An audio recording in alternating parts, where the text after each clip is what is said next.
చూపిస్తున్నా. First square MM cable, 1 square MM cable. దీనిలో కేబుల్స్లో రెండు రకాలు ఉంటాయి. ఇన్ కండక్టర్ ఉంటుంది, అవుట్ కండక్టర్ ఉంటుంది. ఇన్ కండక్టర్ అంటే లోపల, కండక్టర్ లోపల 16 amps ఫ్లో అవుతుంది. Out of conductor 24 amps flow అవుతుంది. అంటే దీని కరెంట్ క్యారింగ్ కెపాసిటీ. అది నువ్వు పాలిక్యాబ్ ఏదైనా చూడు, ఇది 9 ఉంటుంది, ఇది 12 ఉంటుంది. అంటే మనది 4-5 amps ఎక్కువ క్యారీ చేస్తాయి అన్నట్టు. ఇప్పుడు టెస్ట్ చేసి చూద్దాం దానికి దీని డిఫరెన్షియేషను. చూసిన ఫ్లిక్కర్ అయింది. మనం ఎన్ని amps ఇంజెక్ట్ చేస్తున్నాం? 37 amps ఇంజెక్ట్ చేస్తున్నాం. జనరల్ నీకు చెప్పింది ఏంటో 16 to 24. నేను 30 amps ఎందుకు ఇంజెక్ట్ చేస్తున్నా అంటే తొందరగా అయిపోవాలని. ఓకే, నేను డైరెక్ట్ వేసేసినాను. Okay, no problem.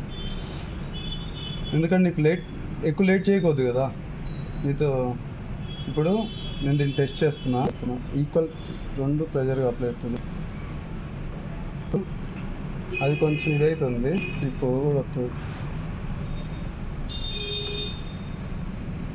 పొగ కనబడుతుందా? పొగ స్మెల్ వస్తుంది, పొగ కూడా వస్తుంది.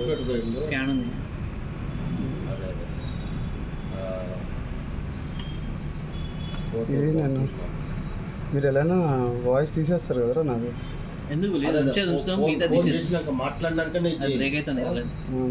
అదే షాక్ రాదు. ఎక్కువసేపు కరెంట్ ఇంజెక్ట్ చేద్దామని చూస్తాను.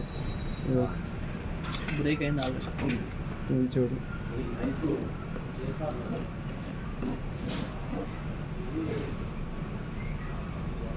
అది షార్ట్ కదా, 2 అట్లా అంట. 2 షార్ట్ అవ్వ.